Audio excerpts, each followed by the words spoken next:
Well, hi and welcome to my shop. Thanks for coming and spending part of your day with me here in my shop as I finish up this radio today. And this might be a short video. Might not take too much. All I gotta do is get it back in the cabinet there and tighten up a few screws and solder a couple of wires. I think I'm done. But just before I turned on the camera, while I was cleaning up my bench a little bit, I came across a miniature light bulb sitting here. Here it is. It says 44 on it. And it's good. What? Oh. What happened there? It's supposed to be a 44 in here. And I've got a different bulb in there, which I'm going to take out now. And,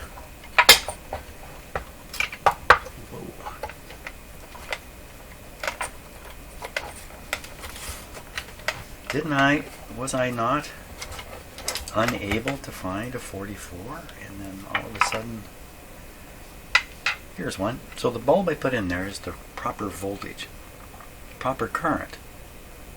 Same voltage and current, but the amount of light output is less than a 44. I find that a little bit curious. Same current, same wattage, more light. Don't quite understand how that happens, but it's okay. We'll put this in. We did find the other bulb to be a little bit on the light side, not quite as bright as you might want it to be. There we are. Very good. Okay, so although this won't be actually doing anything with the radio because the radio part of the radio is not going to be operating, it's still going to be interesting. And when you know this radio is being shown off, it's going to be neat to do that. And you'll see that colored, the light go back and forth with it. It's very unusual. It's great, very cool. How that light showed up, I don't know. Maybe one of my cats found it, put it on the bench for me this morning. Okay, I'm going to stick it back in the cabinet now. See what we got.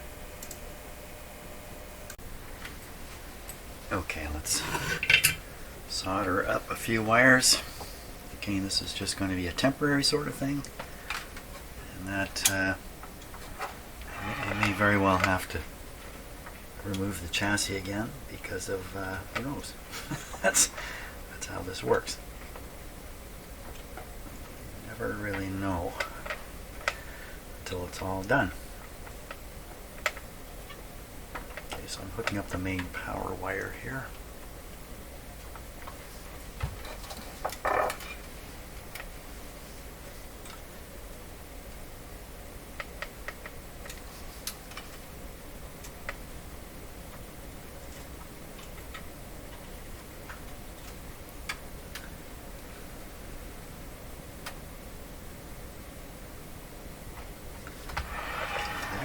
This is the wire that goes to the motor.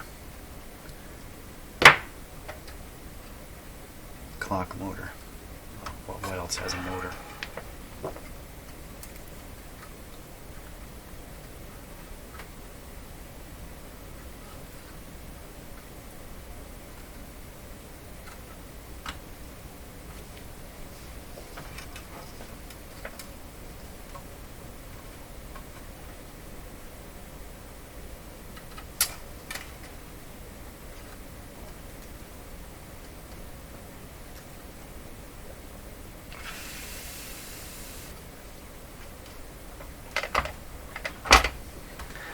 And then the last one is this one up in the back here.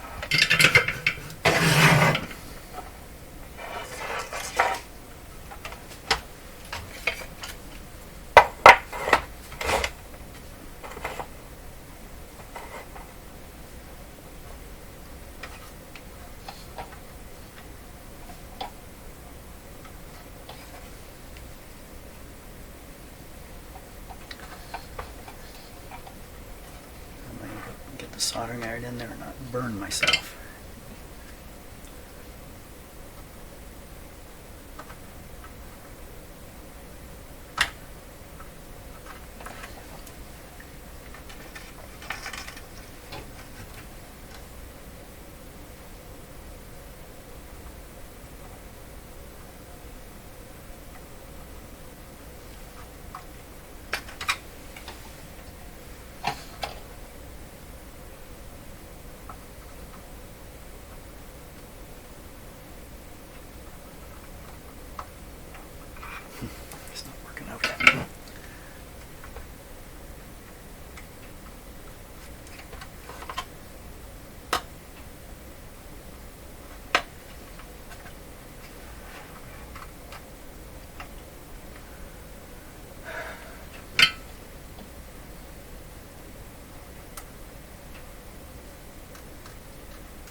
there's a hole I can feed those wires through.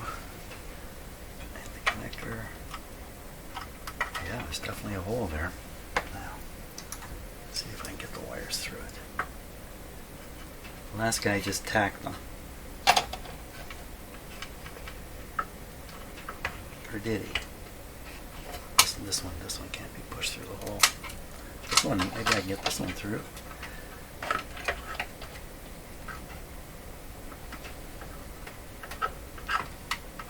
Okay, got that one through. That's good.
Tricky here.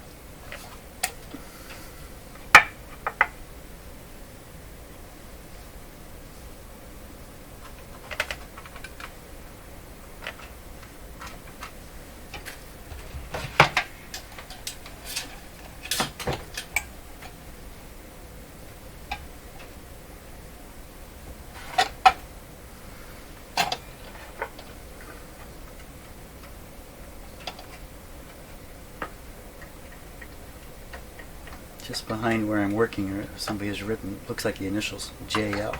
Hey, those are my initials. That wasn't me.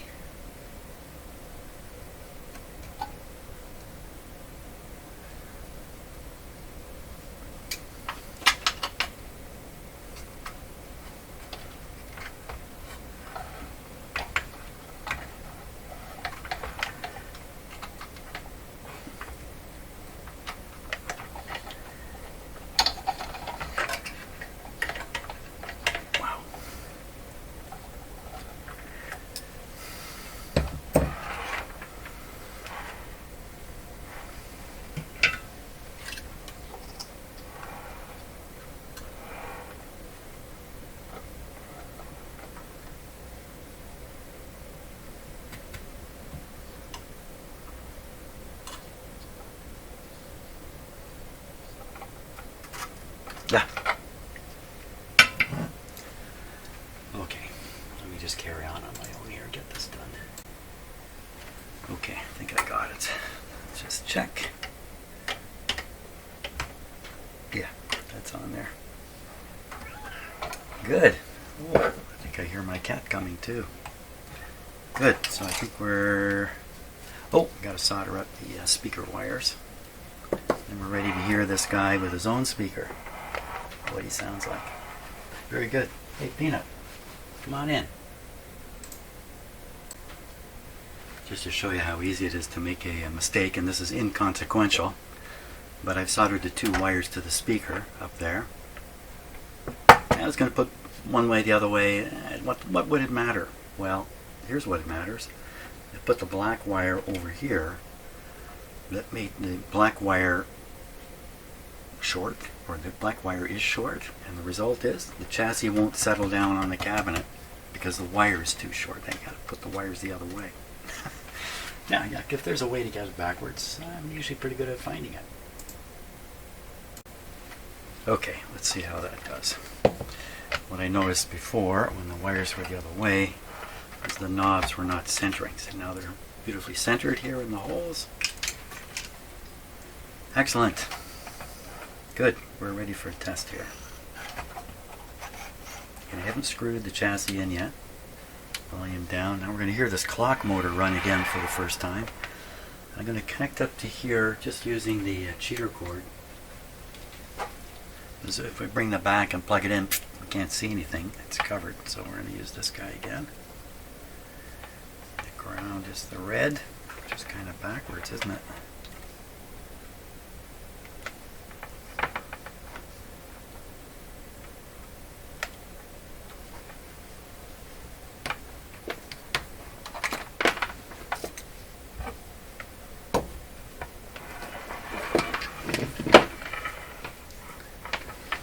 Okay, everything's safe. Ready for a test? Ready for some coffee before the test.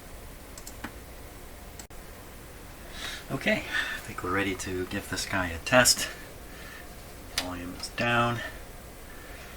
I have invited Kieth Richards to stand by. See, he's waiting there with his guitar, ready to entertain us a bit. Okay. I have the Bluetooth plugged into a outlet, so the Bluetooth is on right now. Now we got to make sure this is switched to the appropriate spot, which would be off. Off is straight down here.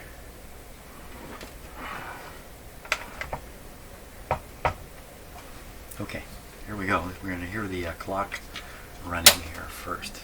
Dim bulbs. Wow, it's a noisy clock. Yikes. Boy, oh boy, oh boy, listen to that. There's not a lot I can do about that. If there's anything, I don't think I can do anything about it, really. Yeah. I suppose, you know, what could be done is you could abandon the clock and just cut the wire off and leave it disconnected. And then the radio would still work as a Bluetooth receiver, but the clock would just be sitting there all the time. I don't know. I think that's something for the owner to decide. But you know, it is fairly noisy. I'm standing 10 feet from it. That'd be 3 meters in Canada. Still hear it. Yeah, it's pretty darn noisy. Okay, how about the radio? So we're going to switch the radio on. Here. Okay, you saw the dim bulbs go. Let me just kill the... So we got full power coming here now. I saw the light kind of flash on here, but I don't see it now. What happened there? Okay, we're giving it a little bit of time to warm up. Oh, I can see the light now. And let me just douse the lights in here a little bit. Very cool. Look at that. The light travels with the pointer. Is that the coolest? Never seen a radio do this exact thing here. This is kind of neat. Very slight hum. Now, Kieth is still waiting. He's not playing. Let's turn this up. Is he not plugged in? He's plugged in. How come the hum?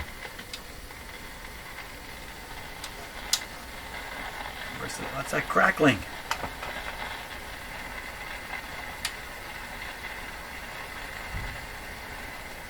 What has happened here? Okay, I'm just making sure the Bluetooth is plugged in back there. Oh my gosh, we're getting a bad result already. I got a tube knocked way over. No. These aren't knocked over. Shoot. So you remember I chose to not disable the oh boy, you know, that's that crashing from the silver mica disease coming through. Why the hum like that? Okay, let's play a little music. Kieth, play that guitar.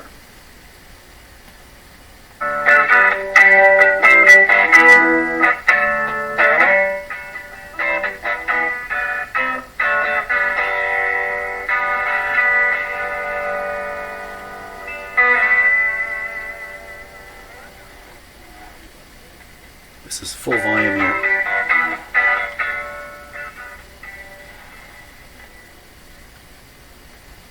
Volume down. Well, the buzz is still there a little bit. But you certainly don't hear it when you have this playing. Go, Keith. What?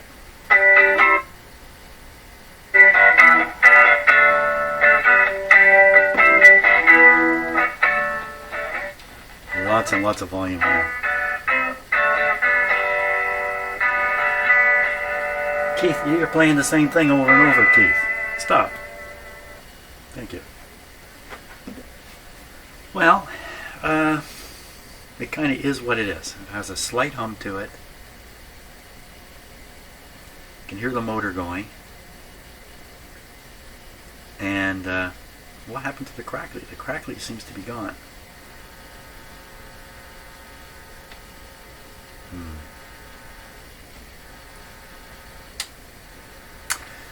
So it could be the output impedance of the Bluetooth receiver is probably up around 50,000 ohms.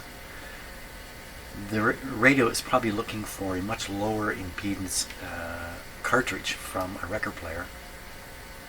So it could be the high impedance is resulting in a bit of antenna type action. It's picking up some hum and some noise. You can get rid of it with the volume control. A very slight hum remains, like the power supply type hum. It's very slight though. You can hear this guy going around it. Okay, I'm going to have to stop with this radio, post this video, and let the owner have a look at it and see what they have to say. In the meantime, the same owner of this gave me the green radio I was working on, which I need to finish off. So I'm going to turn my attention to the green radio and finish that off. Let me turn the lights out completely in here. It's a little too much for the camera in this much darkness, but that's not bad. I can turn these way down like that. Cool. It looks brighter. The room looks brighter in the camera than it actually is. It's not so bright in here, but cool. I like that. So if we turn the radio off, the light goes off. The low hum disappeared, of course, and the clock continues making its sound there. Okay, that's it for now. We'll see what happens with this radio next. Thanks for watching.